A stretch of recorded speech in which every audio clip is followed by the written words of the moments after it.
लाभार्थ्यांच्या खात्यात 2 महिन्यांची रक्कम जमा झालेली आहे। फेब्रुवारी आणि मार्चचा निधी एकत्रित जमा झालेला आहे। सरकारकडून हे गिफ्ट मिळालेलं आहे। गेले काही दिवसांपासून प्रतीक्षा असलेला फेब्रुवारीचा हप्ता जमा करण्यात आलाय। सोबतच मार्चचाही हप्ता वर्ग करण्यात आलेला आहे। लाडकी बहीण योजना आणि लाडकी बहीण योजनेचा फेब्रुवारी महिन्याचा हप्ता, ज्याचा GR देखील येऊन 3 दिवस झाले। मग लाडक्या बहिणींच्या खात्यावरती योजनेचे पैसे कधी जमा होणार? तर लाडक्या बहिणींना आजच त्या ठिकाणी हे 1500 रुपयांचं वितरण करा, अशी राज्यातील सर्व लाडक्या बहिणींची या निमित्ताने मागणी आहे। कारण लक्षात घ्या, याचा GR आल्यामुळे वितरण करण्यास कोणत्याही प्रकारची अडचण नाही आणि मागील 4 ते 5 हप्त्यांपासून आपण पाहिले आहे की एक प्रक्रिया होत आहे, ज्यामध्ये लाडक्या बहिणींच्या खात्यावरती डायरेक्ट पैशांचे वितरण होत असते। म्हणजेच की कोणत्याही प्रकारे त्या ठिकाणी आधी सांगितलं जात नाही आणि एका दिवशी महिलांच्या खात्यावरती पैसे जमा होतात। म्हणजे कुठल्याही प्रकारची अडचण त्या ठिकाणी सरकारला हप्ता वितरित करण्यासाठी नको। शेतकरी योजना शेतकऱ्यांसाठी हप्त्याचं वितरण झालेले आहे। दिव्यांग बांधवांचे पैसे जमा होत आहेत। त्यासोबतच प्रधानमंत्री आवास योजना म्हणजेच की घरकुलाचा देखील लाभ जमा होत आहे। मग लाडक्या बहिणींचेच पैसे जमा का होत नाहीयेत? या संदर्भात दिनांक 24 तारखेला अर्थातच 24 मार्च रोजी GR देखील आलेला होता आणि या GR नंतर लाडक्या बहिणींच्या खात्यावरती वितरण होईल असे देखील त्या ठिकाणी सांगण्यात आले होते। आता काल आपण पाहिलं की रामनवमीच्या निमित्ताने त्या ठिकाणी सुट्टी होती आणि म्हणून लाडक्या बहिणींच्या खात्यावरती वितरण झाले नाही। परंतु आज हे वितरण होणं आवश्यक असणार आहे, कारण आज जर वितरण झालं नाही तर परत शनिवार रविवारची सुट्टी त्या ठिकाणी मध्ये येत आहे। खरं तर फेब्रुवारी महिन्याचा हप्ता आहे आणि आज जवळपास 24-25 तारीख होऊन गेली, 27 तारीख आली तरी देखील लाडक्या बहिणींच्या खात्यावरती फेब्रुवारी महिन्याचे 1500 रुपये येत नाहीत। वारंवार आणि प्रत्येक व्हिडिओच्या माध्यमातून सांगतोय आणि तोपर्यंत सांगत राहणार जोपर्यंत याबाबतची दखल घेतली जात नाही की लाडकी बहीण योजनेमध्ये प्रचंड अनियमितता आलेली आहे आणि सरकारने अथवा महिला व बालविकास विभागाने याची दखल घेऊन लाडक्या बहिणींची या सर्व अडचणी दूर करणे देखील आवश्यक असणार आहे। कारण सध्या काय पाहिलं की आपण लाडकी बहीण योजनेमध्ये नक्कीच सरकारचं त्या ठिकाणी दुर्लक्ष होत असल्याचं दिसत आहे। GR येतोय, वितरणास विलंब होतोय। GR येण्यास देखील खूप जास्त वितरणास विलंब होतोय। त्यानंतरच सर्वात महत्त्वाची बाब म्हणजे ज्या लाडक्या बहिणींची EKYC राहून गेली, त्यांना योजनेतून अपात्र केलं गेलंय। त्यासोबतच ज्या परित्यक्त्या आहेत, एकल महिला आहेत, त्यांच्याबाबत कोणत्याही प्रकारचा निर्णय नाही। घटस्फोटित महिला ज्यांच्याकडे डॉक्युमेंट नाही, त्यांच्याबाबत कोणताही निर्णय नाही। म्हणजेच की लाडकी बहीण योजनेचा जो ग्राफ किंवा जो आपण आलेख म्हणतो, जो असा वरती चालला होता, तो आता या ठिकाणी खाली येत चाललेला आहे। कारण लाडकी बहीण योजनेमध्ये अपात्र मात्र महिलांची संख्या दिवसेंदिवस वाढत चालली आहे। सुरुवातीच्या काळामध्ये म्हणजे जेव्हा लाडकी बहीण योजना सुरू झाली तेव्हा स्वतः महिला व बालविकास विभागाने सांगितलं होतं की 2,60,00,000वर आकडा गेला आहे। म्हणजेच की लक्षात घ्या, लाडकी बहीण योजना जेव्हा सुरू केली तेव्हा याच त्यांनी सांगितलेलं की 2.5 कोटीपर्यंत महिला लाभ घेतील। 2,60,00,000वर आकडा गेला होता। तो आकडा आज 1,80,00,000च्या आसपास आहे। म्हणजे जवळपास 80 ते 85 लाख महिला अशा आहेत की ज्यांचे लाडकी बहीण योजनेचे 1500 रुपये बंद झालेले आहेत। यामध्ये मान्य करतो आम्ही की अनेक महिला अशा आहेत की ज्या सर्व अटी व निकषांमध्ये अपात्र होते, म्हणून त्यांचे पैसे बंद झाले। त्यांच्याबाबत आम्ही बोलणार देखील नाही।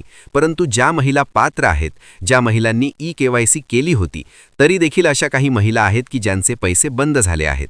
मग अशा महिलांबाबतची दखल घेणं सरकारने नक्कीच गरजेचं असणार आहे। परंतु याबाबत सध्या तरी कोणत्याही प्रकारची दखल घेतली जात नाही। पण आता जो सुरळीतपणे लाभ सुरू आहे, ज्या लाडक्या बहिणींना जानेवारी महिन्यापर्यंत पैसे आलेत आहेत, त्यांना आजच त्या ठिकाणी वितरण करणं गरजेचं असणार आहे। अन्यथा हे वितरण मार्च एंडमध्ये जवळपास 29-30 मार्चवरती जाणार आहे। कारण शनिवार रविवार 2 दिवस सुट्टी, म्हणजे पाहायला लागेल तर आज 27 तारीख, 28-29ला सुट्टी, परत 30-31 आली, 31 मार्चला परत त्या ठिकाणी काम होत नाहीत।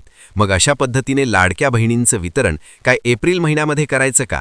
सरकारने याबाबत नक्कीच गांभीर्यपूर्वक दखल घेऊन लाडक्या बहिणींना त्या ठिकाणी वितरण करणं आवश्यक आहे। ज्या पद्धतीने नमो शेतकरी योजनेचा लाभ आला, त्याच पद्धतीने लाडकी बहिणी योजनेचे पैसे वितरित करायचे आहेत। आता संख्या भरपूर होती, 4-4, 5-5 दिवस वितरणाला लागायचे, ते दिवस आता लाडकी बहीण योजनेचे गेले गेले आहेत. म्हणजे आता संख्या तुम्ही निम्म्याच्या आसपास जवळपास आणली आहे. 70-80 लाख महिला या ठिकाणी अपात्र झालेल्या आहेत.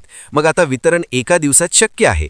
आज सकाळीपासून 10-11 वाजल्यापासून वितरणाची प्रक्रिया सुरू करा आणि संध्याकाळीपर्यंत सर्व लाडक्या बहिणींच्या खात्यावरती त्या ठिकाणी 1500 रुपये जमा करा. खरं तर 2 महिन्यांचा लाभ द्यायला हवा होता. लाडकी बहीण योजनेमध्ये आता यावेळी 2 महिन्यांचे पैसे एकत्रित जमा करायला हवे होते. आता आपले महसूल मंत्री चंद्रशेखर बावनकुळे यांना जेव्हा सुरुवातीला प्रश्न विचारला गेला होता की लाडकी बहीण योजना आणि या योजनेमध्ये अनेक महिलांचे पैसे प्रलंबित आहेत, तेव्हा त्यांनी सांगितलं होतं की मार्च महिन्यापर्यंत आम्ही सर्व प्रलंबित लाभ देऊन टाकू. मग अशा महिला की ज्यांना डिसेंबर-जानेवारी महिन्याचे किंवा नोव्हेंबर-डिसेंबर महिन्याचे पैसे आले नव्हते, त्या लाडक्या बहिणींना आता तुम्ही एकत्रित 4-4.5 हजार रुपये देणार का? तर देणार नाहीत.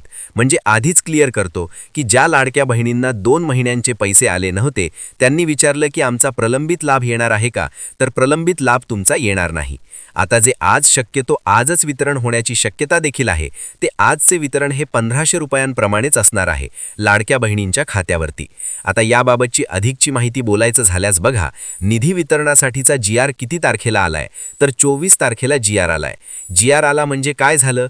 तर लक्षात घ्या, हा सामाजिक न्याय विभागाचा GR असतो, जो राज्याच्या महिला व बाल विकास विभागाला निधी वितरित जो कमी निधी पडतो त्यासाठी सामाजिक न्याय विभाग दरवर्षी आपण पाहिला आहे की दर हप्त्याला निधी देत असते.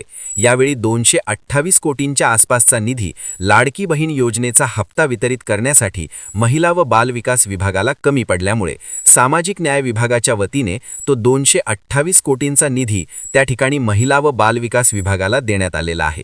मग आता महिला व बाल विकास विभागाकडे सर्व पैसे आलेले आहेत. मग आता महिला व बाल विकास विभागाने याद्या तयार केलेल्या असतात. फक्त आणि फक्त DBTची प्रक्रिया सुरू केली की लाडक्या बहिणींच्या खात्यावरती योजनेचे पैसे जमा होतात. आता याबाबत महत्त्वाचा मुद्दा म्हणजे नक्की कोणत्या महिलांचे पैसे येणार आणि कोणत्या महिला या हप्त्यामध्ये देखील अपात्र होणार याबाबत देखील बोलूया. परंतु सर्वात आधी म्हणजे वितरण जर आज सुरू केलं तर लाडक्या बहिणींना आज पैसे येतील आणि ज्या लाडक्या बहिणींना बँक इश्यू किंवा सर्व्हर प्रॉब्लेममुळे पैसे येणार नाही, त्यांचे पैसे उद्या काही प्रमाणामध्ये जमा होतील आणि अशा पद्धतीने हे वितरण सहज शक्य आहे. फक्त सरकारने हे वितरण करणं गरजेचं आहे आणि यामुळेच हा मुद्दा आम्ही उचलून धरतोय. लाडकी बहीण योजना, जी योजना क्रांतिकारी योजना होती, सर्वांची आवडती योजना, प्रत्येक वेळी या योजनेबद्दल खूप जास्त बोललं जायचं. या अधिवेशनामध्ये अख्खं अधिवेशन संपलं, परंतु लाडक्या बहिणींच्या बाबतीत काहीच बोललं गेलं नाही. क्लिअर सांगतोय, काहीच नाही. आकडा समोर आला का? नाही आला. नवीन EKYC मुदत मिळाली का? नाही मिळाली. लाडक्या बहिणींचा निधी वाढला का? निधी वाढला. लाडकी बहीण योजनेमध्ये नियमितता आणण्याबद्दल काही बोललं गेलं का? अजिबात नाही. अख्ख्या अधिवेशनामध्ये, महिनाभर चाललेल्या अधिवेशनामध्ये फक्त 5 ते 6 मिनिट लाडकी बहीण योजना हा विषय मांडला गेला आणि त्यामध्ये देखील काय बोललं? योजना सुरू राहील आणि त्यासाठी आम्ही भरीव निधी देऊ. बास, एवढंच काय ते लाडकी बहीण योजनेबाबत बोललं गेलं आहे. संपूर्ण अधिवेशनामध्ये लाडक्या बहिणींच्या पदरी खूप जास्त मोठी निराशाच आली आहे. कारण योजना ही एक चांगली योजना होते, फक्त त्याची अंमलबजावणी अजून चांगल्या पद्धतीने नक्कीच होऊ शकते. 1500 रुपये तुम्ही देताय, मान्य आहे, योग्य करताय, सर्व गोष्टी मान्य आहेत, पण त्यासाठी तुम्ही नियमितता आणा. त्यासाठी निधीची तरतूद आधीच करून ठेवा आणि लाडक्या बहिणींना ठराविक तारखेपर्यंत ते वितरण करा, जेणेकरून त्यांना नियोजन करता येईल. अन्यथा या पैशाची गॅरंटीच नाही. समजा एखादी गोष्ट लाडक्या बहिणींनी किंवा महिलांनी या योजनेवर अवलंबून एखादी गोष्ट केली, समजा लाडकी बहीण योजनेवर अवलंबून त्यांनी एखादी गोष्ट किंवा खरेदी केली आणि त्याचा हप्ता महिन्याच्या महिन्याला भरायचं म्हटल्यानंतर जर तुमचे फेब्रुवारी महिन्याचे पैसे मार्च महिना संपला तरी देखील येत नसतील, तर लाडक्या बहिणी कशा अवलंबून राहतील? आता मुख्यमंत्र्यांनी बोलताना सांगितलं की लाडकी बहीण योजनेमध्ये आम्ही कर्ज देऊ किंवा लाडक्या बहिणींना आम्ही लखपती दिदी बनू. सगळं मान्य, पण फक्त तुम्ही आधी योजनेमध्ये नियमितता आणा आणि 1500 रुपये